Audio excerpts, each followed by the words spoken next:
বাবাজি একটু মনোযোগ সহকারে শুনবেন, বোঝানোর জন্য বলতেছি। সুলতান মাহমুদ গজনবী, গজনবীর বাদশা যিনি, রাজা যিনি, ওনার সামনে চারজন চোর বলতেছে আমরা কিন্তু অভিজ্ঞ সম্পন্ন চোর, আমাদের কিন্তু ট্রেনিং প্রাপ্ত। বলতেছে তোমাদের কি কি অভিজ্ঞতা আছে একটু আমাকে বলো। একজন দাঁড়িয়ে বলতেছে আমার অভিজ্ঞতা হচ্ছে আমার কানে। তোমার কানের মধ্যে কি অভিজ্ঞতা, তোমার কি পাওয়ার তোমার কানের মধ্যে রয়েছে একটু জানিয়ে দাও। ওই চোরটা বলতেছে তুমি তাহলে শুনে নাও, রাতের বেলা যখন আমরা চুরি করতে যাই সবচাইতে বড় সমস্যার কারণ হয় হচ্ছে কুকুর। আপনারা বলেন তো, রাজা বাচ্চা এবং গ্রামের মধ্যে বাড়িতে কুকুর থাকে কি থাকে না? অচেনা কোনো লোক দেখলেই দেখবেন কুকুর ঘেউ ঘেউ ঘেউ ঘেউ করতে আরম্ভ করে দেয়। এবার ওই চোরটা বলতেছে আমার এক নম্বর যেই পাওয়ার সেটা হচ্ছে আমার পাওয়ার হচ্ছে কানের মধ্যে। আমরা যখন চুরি করতে যাই, যাওয়ার পরে বাড়ির গেটের সামনে যেই কুকুর থাকে, ওই কুকুর অনেক সময় ঘেউ ঘেউ ঘেউ ঘেউ করতে থাকে। কুকুর যখন ঘেউ ঘেউ করতে থাকে, ওই যে কুকুর ঘেউ ঘেউ করে কি বলে, আমি আমার এই কান দিয়ে ওটা শোনার সঙ্গে সঙ্গে বুঝতে পারি কুকুর আমাদেরকে কি বলতেছে। কুকুরের ভাষা আমি বুঝতে পারি, এটা হচ্ছে আমার পাওয়ার। বলতেছে ঠিক আছে তাহলে তো ভালো তোমার পাওয়ার। দ্বিতীয় জনকে জিজ্ঞেস করছে তোমার পাওয়ার কি? দ্বিতীয় জন বলতেছে আমার পাওয়ার হচ্ছে আমার চোখে। এই যে রাতের বেলা আমরা যখন চুরি করতে যাই, চুরি করতে যাওয়ার সময় অনেক সময় রাতের আধারে কিছু মানুষের সঙ্গে আমাদের সাক্ষাৎ হয়ে যায়। ওই যে রাতের আধারে যেই মানুষটাকে আমি দেখি, দিনের বেলা ওই লোকের সঙ্গে যদি আবার দেখা হয়ে যায়, আমি নির্ঘাত বলতে পারি তোমার সঙ্গে রাতের বেলা দেখা হয়েছিল। রাতের অন্ধকারেও যাকে দেখতে পাই, দিনের বেলাও আমি তাকে চিনতে পারি। বলতেছে তোমার ক্ষমতা তো মোটামুটি অনেক ভালো। তৃতীয় জনকে জিজ্ঞেস করছে তোমার পাওয়ার কি? ওই লোকটা বলতেছে আমার পাওয়ার হচ্ছে আমার নাকের মধ্যে। তোমার নাকের মধ্যে কি পাওয়ার? এবার ওই চোরটা বলতেছে আমার নাকের মধ্যে পাওয়ার এমন, আমরা যখন চুরি করতে কোনো ঘরের মধ্যে যাই, কোনো বাড়ির মধ্যে চলে যাই, যাওয়ার পরে চোখটা বন্ধ করে আমি তখন নাক দিয়ে নিঃশ্বাস টান দেই। ওই বাড়ির মধ্যে কোন জায়গায় টাকা রয়েছে, কোন জায়গায় সম্পদ রয়েছে, কোন জায়গায় সোনা দানা রয়েছে, সবকিছু নাকের ঘিরান শুকলে আমি বুঝতে পারি কোন জায়গায় সোনা কোন জায়গায় টাকা এইগুলো রয়েছে। 4 নম্বর চোরকে যখন জিজ্ঞেস করলে তোমার পাওয়ার কি, ওই লোকটা বলতেছে আমার পাওয়ার হচ্ছে আমার এই হাতের মধ্যে। আমি যখন কোনো বাড়ির মধ্যে চলে যাই, যাওয়ার পর যত বিশাল বড় এই তালা থাকুক না কেন, আমি যখন এই হাত দিয়ে ওই তালার মধ্যে স্পর্শ করি, যত কঠিন তালা কেন হয় ওই তালাটা খুলে যায়, আস্তে করে আমরা ঘরের মধ্যে প্রবেশ করতে পারি। বলতেছে ঠিক আছে তোমরা 4 জনই তো খুব বেশি অভিজ্ঞ সম্পন্ন চোর। একজন বাদশা তার রাজ দরবারের আশপাশ ঘুরে ঘুরে দেখতেছে। এমন সময় 4 জন চোর, আপনারা বলেন তো কয়জন? 4 জন চোর চুরি করার জন্য ওই পাশেই দাঁড়িয়ে আছে। সুলতান মাহমুদের সঙ্গে দেখা হয়ে গেছে রাতের বেলা। যারা চোর বলেন তো, ওদের চিন্তাধারায় চুরির মতলব না, ওদের চিন্তাধারায় যে আমি চোর আর 5 জন যদি ওরাও চোর, এরকম। তখন ওই চোর ভাবতেছে যে না আমরা 4 জন চুরি করতে আসছি আর এই বিচারে একা একা চুরি করতে আসছে। বলতেছে ভাই শোনেন, কাছে আসি। সুলতান মাহমুদ গজনবীকে ডাকতেছে, কাছে গেছে, যাওয়ার পর বলতেছে যে ভাই একা একা কি চুরি করবেন, একা চুরি করা যায় নাকি? দেখেন আমরা 4 জন চুরি করতে আসছি। উনি কিন্তু একজন বাদশা। সুলতান মাহমুদ গজনবী কোনো কথা বলতেছে না, চুপচাপ দাঁড়িয়ে আছে। এবার বলতেছে যে চলেন এক কাজ করি, একা একা চুরি করে আপনিও মজা পাবেন না, চলেন আমাদের সঙ্গে দলের মধ্যে যুক্ত হয়ে আমরা 5 জন একসঙ্গে চুরি করি। আজকে একটা ধনী ব্যক্তির বাড়িতে চুরি করতে আমরা নিয়ত করেছি। উনি কোনো কথা বলতেছেন। আচ্ছা ঠিক আছে, তোমরা যে চুরি করতে আসছো বলো তো তোমাদের কি ক্ষমতা আছে, তোমরা কি অভিজ্ঞতা আছে, তোমাদের ট্রেনিং প্রাপ্ত কিনা? বলতেছে হ্যাঁ। কি মনে করছেন আমরা কি অনভিজ্ঞ চোর নাকি? আমরা অভিজ্ঞ সম্পন্ন চোর। আমাদের এক একজনে এক এক রকম একটা পাওয়ার আছে। বাবাজি একটু মনোযোগ সহকারে শুনবেন, বোঝানোর জন্য বলতেছি। সুলতান মাহমুদ গজনবী, গজনবীর বাদশা যিনি, রাজা যিনি, ওনার সামনে 4 জন চোর বলতেছে আমরা কিন্তু অভিজ্ঞ সম্পন্ন চোর, আমাদের কিন্তু ট্রেনিং প্রাপ্ত। বলতেছে তোমাদের কি কি অভিজ্ঞতা আছে একটু আমাকে বলো।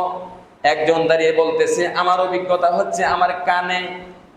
তোমার কানের মধ্যে কি অভিজ্ঞতা, তোমার কি পাওয়ার তোমার কানের মধ্যে রয়েছে একটু জানিয়ে দাও।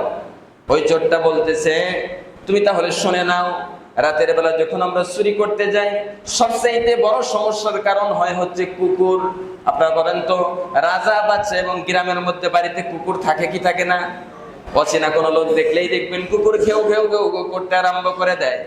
এবার ওই চোরটা বলতেছে আমার এক নম্বর যেই পাওয়ার, সেটা হচ্ছে আমার পাওয়ার হচ্ছে কানের মধ্যে। আমরা যখন চুরি করতে যাই, যাওয়ার পরে বাড়ির গেটের সামনে যেই কুকুর থাকে, ওই কুকুর অনেক সময় ঘেউ ঘেউ ঘেউ ঘেউ করতে থাকে।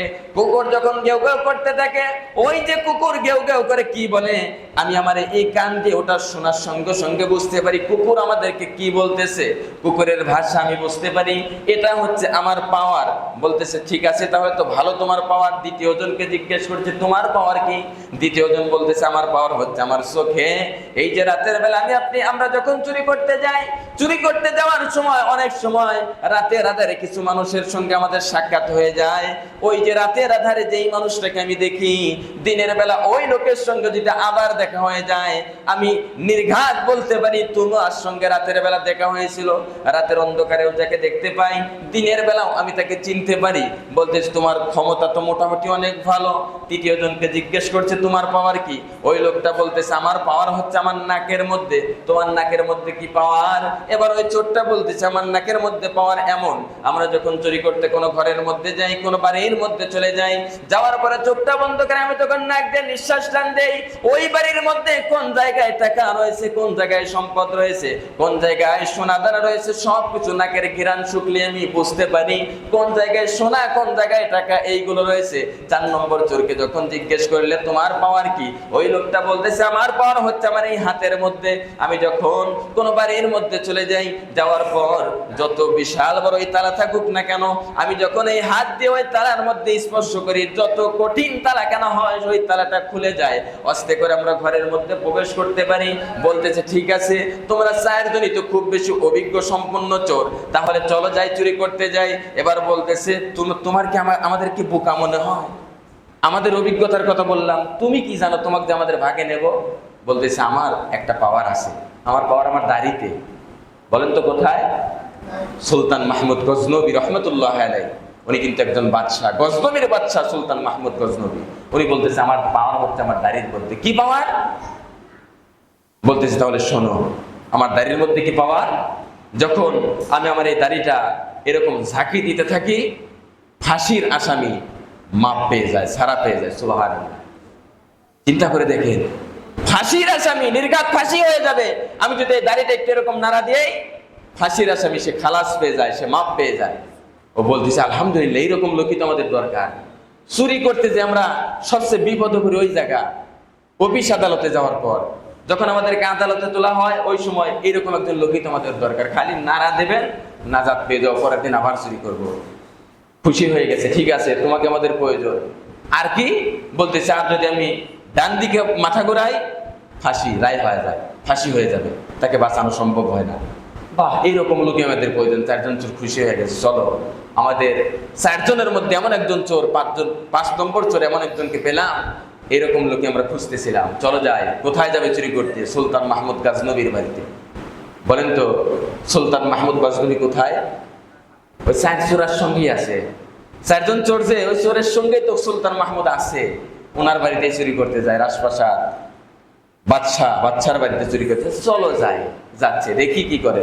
বাদশা চোর দেখতেছে কি করে, যাচ্ছে। 4 জন যাচ্ছে, যার যার কেরামতি দেখাতে লাগলেন। কান দিয়ে শুনলো কি বলতেছে, বলতেছে চোরাইছে, তবে লোকজন ঘুমাইছে, কোনো সারা শব্দ নাই।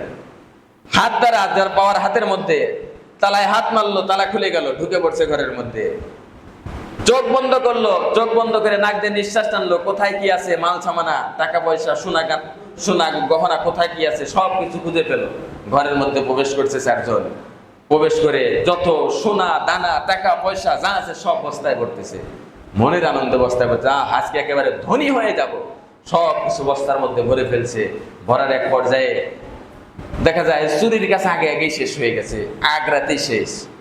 এখনো মোটামুটি দেখতেছে যে না অনেক সময় আছে, এত রাত্রে যে কি করবো। দেখ না কি সুন্দর খাট, কত সুন্দর জাজিম বিছানো, কোনোদিন চোখে দেখি না, এত দামি। যে বাড়িতে চুরি করতেছে বাড়িওয়ালা নিশ্চিত অধিক টাকার মালিক। দেখ কত দামি দামি আসবাবপত্র। উনি জানে না, চোররা জানে না তো এটাই সুলতান মাহমুদ গজনবীর বাড়ি। আর রাতের বেলা যেই 4 জনের সঙ্গে যুক্ত হলো 5 নম্বর যে ব্যক্তি, উনি সুলতান মাহমুদ গজনবী, এটা জানে না। বলতেছে তাহলে কি করা যায়? এটা টেনশন করিস কি, আমাদের সঙ্গে তো এমন একজন লোক রয়েছে যে ফাঁসির রায় হয়ে গেলে দাড়ি জানা দেবে, ফাঁসি মাফ হয়ে যাবে, চল ঘুমায় যায়, একটু রেস্ট নিয়ে যায়। শুয়ে পড়ছে। বলেন তো রাত জাগার পর শরীরটা ক্লান্ত থাকে না? পরিশ্রম করার পর শুইছে, দিব্যে আরামে একেবারে ঘুমিয়ে গেছে, নাক ডেকে ঘুমাচ্ছে, আজান পড়ে গেছে। সুলতান মাহমুদ গজনবী বাহির থেকে তালা মারছে, তালা মেরে নামাজের দিকে চলে গেছে। নামাজ শেষ করে রাজপ্রাসাদের সিংহাসনে বসে গিয়েছে, এরকম বিশাল চেয়ার, বসে গিয়ে জল্লাদকে ডাকতে, জল্লাদ যা, দেখ 4 জন চোর আটকানো আছে, নিয়ে আয়। 4 জনকে নিয়ে আসছে। ওরা তো হতভম্ব হয়ে গেছে, কিরে কি করলাম, রাতের বেলা যদি চলে যায় তাই তো বেঁচে যেতাম, এটা কি হয়ে গেল। নিয়ে আসছে। 3 জন তো কান্না করতেছে, 3 জন কান্নায় ভেঙে পড়ছে, আরে কি হলো, আজকে আর জীবন বাঁচানো সম্ভব না, ফাঁসি হয়ে যাবে। কিন্তু 4 জনের মধ্যে একজন উনি কাঁদে না, হাসে, মুসকি মুসকি হাসে। সবাই অবাক, কি ব্যাপার, অপরাধ করে মানুষ কান্না করে, ভয়ে কান্না করে, সবাই কান্না করে, তুমি হাসো কারণ কি? বলতেছে আমি যা জানি তোমরা তো তা জানো না, আমি যা দেখতেছি তোমরা কি তা দেখো নাকি? ওই যে রাতের বেলা, রাতের অন্ধকারেও যাকে দেখে দিনের বেলা আলো ফোটার সঙ্গে সঙ্গে তাকে চিনতে পারে। তখন ওই লোকটা যখন হাসতেছে তখন বলছে কেন হাসি, একটু বোঝায় বললেই তো হয়। তখন বলতেছে দেখো তোমাকে একটা কথা বলি, দেখো রাতের বেলা 5 নম্বর ব্যক্তি তাই শেখো। বলতে কই না তো, আমরা তো 4 জন, সে কই? তাই বলে ওই দেখো সামনে বসে আছে, আমাদের সাথে মস্কারা করে। বলতেছে আমাদের সঙ্গে মস্কারা করে, মস্কারা করে মানে রাতের বেলা আমরা একসাথে চুরি করতে আসলাম, উনি সিংহাসনে বসছে আর আমাদেরকে কাঠগড়ায় মস্কারা করে আমাদের সঙ্গে। তো জানে না যে আসলে এই সুলতান মাহমুদ গজনবী ইনি হচ্ছে বাদশাহ। তরিক তাকাইছে, তাকানোর পর দেখে যে আপনি অনেকে আসেন, এদিকে আসেন, এদিকে আসেন, একসাথেই না চুরি করতে আসলাম, একসাথেই তো ঢুকলাম, তাহলে আপনি অনেকে, এখন তো আপনাকেই প্রয়োজন, খালি নাড়া দেবেন, খালাস পেয়ে যাবো, বের হয়ে যাব। তখন বলতেছে এই কাকে কি বলো, জানো উনি কে? বলতে কে? 4 চোরা। তখন বলতেছে কে? পাশ থেকে একজন বলতেছে উনি হচ্ছে সুলতান মাহমুদ গজনবী রহমতুল্লাহ আলাইহি। সবাই একেবারে অবাক হয়ে গেছে, আহ কি হলো, কি হয়ে গেল? বাবাজি 4 জন চোর এবার ছোট বাচ্চার মতো কান্না শুরু করে দিয়েছে, আরে কি করলাম, আফসোস করতেছে, ধরা খেয়ে গেলাম, এবার তো আর নাজাত পাওয়ার কোনো সুযোগ নাই। তবে 4 জন চোরের মধ্যে চোরের লিডার যিনি ছিলেন উনি একটু মাথা নত করে সুলতান মাহমুদ গজনবীর দিকে ইশারা করতে বলতেছে, ভাই রাতের বেলায় তো তোমার সঙ্গে আমাদের সম্পর্ক হলো, আমরা যখন চুরি করতে আসলাম তুমি তো আমাদের দলের মধ্যে ছিলে, রাতের বেলা তোমার সঙ্গে আমাদের বন্ধুত্ব হলো, চুরি করবে আমাদের সঙ্গে তুমি ছিলা, আমরা তো ভুল করে ফেলছি, আমাদেরকে কি একটু মাফ করে দেয়া যায় না? সুলতান মাহমুদ গজনবী বলতে ঠিক আছে তোমাদেরকে মাফ করে দেয়া যায়, তোমাদেরকে মাফ করে দিতে পারি, তবে একটা শর্ত রয়েছে, এই শর্ত তোমরা যদি পূরণ করো তাহলে আমি তোমাদেরকে মাফ করে দিব। কি শর্ত রয়েছে সেটা তুমি আমাদেরকে বলতে পারো। এবার বলতেছে জিন্দেগিতে আর কোনোদিন চুরি করতে পারবে না, একেবারে ভালো হয়ে যেতে হবে, আর কোনোদিন অপকর্ম করা যাবে না। যদি এমনটি তুমি রাজি থাকো তাহলে আমি তোমাদেরকে মাফ করে দিতে পারি। ওই যে রাতের বেলায় তোমাদেরকে বলেছিলাম আমি যদি দাড়ি এরকম নাড়া দেই তাহলে ফাঁসির আসামি সে নাজাত পেয়ে যায়, কারণ আমি হচ্ছে সিংহাসনে বসে আমি একজন বাদশাহ, আমি যখন এই বাদশার এই জায়গা থেকে বিচার কার্য পরিচালনা করি ওই সময় কোন আসামিকে যদি আমি ডান দিকে মাথাটা একটু নাড়ায় দেই ফাঁসির রায় হয়ে যায়, তার ফাঁসি হয়ে যায়, কারণ হচ্ছে আমি গজনবীর বাদশা সুলতান মাহমুদ গজনবী। এবার ওই চোরগুলো বলতেছে তাহলে আপনি আমাদেরকে মাফ করে দেন, রাতের বেলা তো আপনার সঙ্গে আমাদের সম্পর্ক হলো।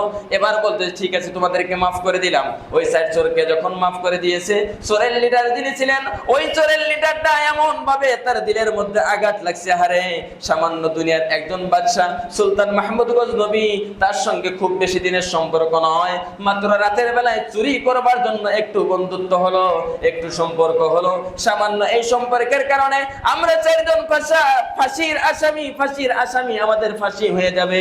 সামান্য একটু বন্ধুত্ব থাকার কারণে এই ফাঁসির আসামিগুলি যদি আমরা নাজাত পেতে পারি তাহলে এই বাচ্চা যিনি তামাম পৃথিবীর মালিক যিনি, ওই মালিকের সঙ্গে যখন আমরা বন্ধুত্ব করব আল্লাহ রাব্বুল আলামিন তো আমাদের জিন্দেগীর গুনাহগুলো মাফ করে আমাদেরকে জান্নাতের বান্দা বানায় দিবে। তারা কি করলেন? আল্লাহর কাছে তওবা করে একেবারে ভালো হয়ে গেলেন, আল্লাহর ওলি হয়ে গেলেন। তারা ভালো হয়ে গেলেন। তারা চিন্তা করলেন, কিরে সামান্য একজন বাচ্চার সঙ্গে মাত্র অল্প কিছু সময়ের জন্য বন্ধুত্ব হলো, এই বন্ধুত্বের কারণে চুরি করার পর ধরা পড়লাম, আমাদের ফাঁসি না হয় আমরা নাজাত পেয়ে গেলাম। তাহলে বাচ্চার বাচ্চা যিনি আমার আল্লাহ, ওই আল্লাহর সঙ্গে বন্ধুত্ব করলে না জানি কত বড় বড় অপরাধ থেকে আমাদের মাপ পাওয়া সম্ভব। চিন্তা করে দেখেন, সারা জীবন এজন্যই তো ওই যে শয়তানের সঙ্গে চ্যালেঞ্জ করছিল, আল্লাহ রাব্বুল আলামিন বলছেন সারা জীবন গুনাহ করাবি, কিন্তু আমার বান্দা বান্দিগুলো যখন ভুল বুঝতে পেরে আমি আল্লাহর কাছে তওবা করে ফিরে আসবে, একনিষ্ঠ তওবা, তুবু ইলাল্লাহি তাওবাতান নাসুহা, তওবা নাসুহা করবে, আমি আমার বান্দা বান্দির জিন্দেগির গুনাহ মাফ করে দিব। চিন্তা করে দেখেন, সামান্য একজন রাজার সঙ্গে বাদশার সঙ্গে বন্ধুত্বের কারণে চুরি করার পরেও নাজাত পেয়ে যায়। এজন্য বন্ধুত্ব আল্লাহর সঙ্গে করার দরকার আছে না? আল্লাহর সঙ্গে আমাকে আপনাকে বন্ধুত্ব করতে হবে। আল্লাহর সঙ্গে বন্ধুত্ব করলে আল্লাহ রাব্বুল আলামিন জিন্দেগির গুনাহগুলো মাফ করতে পারে। সম্মানিত বন্ধুগণ, আল্লাহর সঙ্গে বন্ধুত্ব যদি না করি তাহলে কিন্তু আমাদের দুনিয়াও শেষ, আখিরাতও শেষ হয়ে যাবে। আপনারা জানেন মুসা আলাইহিস সালামের জামানার ঘটনা, বৃষ্টি হচ্ছে না, একেবারে খরায় ফসলের মাঠ পুরে একেবারে ফেটে যাচ্ছে, এমন অবস্থা হয়ে গেছে।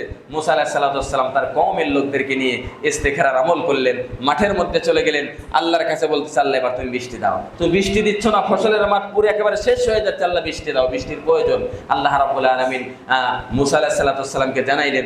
মুসা এমন একজন পয়গম্বর ছিলেন, ডাইরেক্ট আল্লাহর সঙ্গে কথা বলেছে, বহুবার কথা বলেছে। আল্লাহ যদি মুসাকে একটা বলছে, মুসা আল্লাহ তাআলাকে বাড়ায়া প্রশ্ন করছে। ওই মুসা আলাইহিস সালাম আল্লাহর সঙ্গে কথা বলেছে, যেই নবী আল্লাহর কাছে বলতেছে, আল্লাহ বৃষ্টি দাও। বৃষ্টির কারণে মাঠ একেবারে শেষ হয়ে যাচ্ছে, ফেটে ফসল একেবারে বরবাদ হয়ে যাচ্ছে, আল্লাহ বৃষ্টি দাও। বাবাজি একটু মনোযোগ দিয়ে কথাগুলো শুনবেন। মুসা আলাইহিস সালাম যখন আল্লাহর কাছে বলতেছে, আল্লাহ বৃষ্টি দাও, আল্লাহ রাব্বুল আলামিন জানাচ্ছে, মুসা রে আমি বৃষ্টি দিতে পারি, তবে যাদেরকে নিয়ে তুমি হাত তুলছো এই মজলিসের মধ্যে, এই ময়দানের মধ্যে এমন কিছু বান্দা রয়েছে যারা হচ্ছে নাফরমান, এমন কিছু বান্দা রয়েছে তারা হচ্ছে জিনাকারী, তারা শুধু জিনা করছে। এই জিনাকারী এবং নাফরমান বান্দাদেরকে এই মজলিসের মধ্য থেকে বের করে দাও, আমি আল্লাহ তাআলা বৃষ্টি দিব। মুসা আলাইহিস সালাম রাগী নবী ছিলেন, চালাক নবী ছিলেন। মুসা আলাইহিস সালাম রাগান্বিত সুরে বলতেছে, আমার এই মজলিসের মধ্যে কে আছো জিনাকারী, কে আছো আল্লাহর নাফরমান বান্দা, জলদি করে বের হয়ে যাও, যদি বের না হও বের করে দেওয়ার ব্যবস্থা করব। রাগান্বিত হয়ে যখন মজলিসের সমস্ত লোকদেরকে উদ্দেশ্য করে বলতেছে, আপনারা বলেন তো, যে জিনাকারী সে জানে কি জানেন আমি জিনা করছি? জানে না? যে নাফরমান বান্দা সে কিন্তু জানে আমি আল্লাহর নাফরমান বান্দা, আল্লাহকে আল্লাহ বলে ডাক দেই নাই।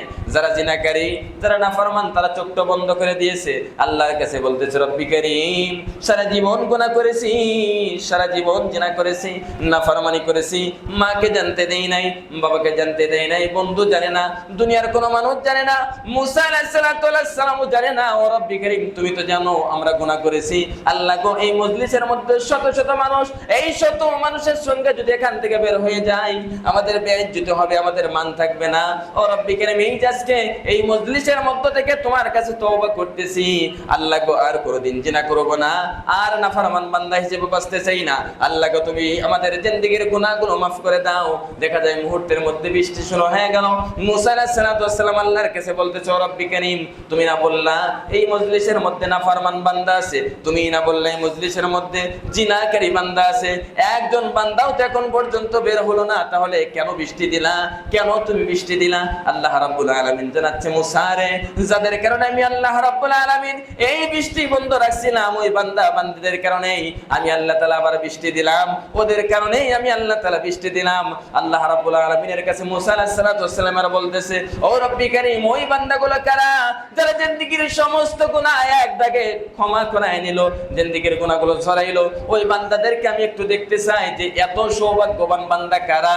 আল্লাহ রাব্বুল আলামিন জানাইলেন, মুসা আমি আল্লাহ তাআলা যাকে গোপনে ক্ষমা করি ওই বান্দাদেরকে সবার সামনে প্রকাশ করে আমি তাদেরকে লজ্জা দিতে চাই না, তাদেরকে লজ্জা দিতে চাই না। শুধু দুনিয়াতে নয় কাল কিয়ামতের ময়দানে যখন ওই বান্দা বান্দীদেরকে আমি হাসরের মাঠে উঠাবো, ওই সময়ও তাদের এই কথাটা গোপন রাখবো, গোপন অবস্থায় আমি আমার বান্দাদেরকে জান্নাতের মধ্যে প্রবেশ করায় দিব।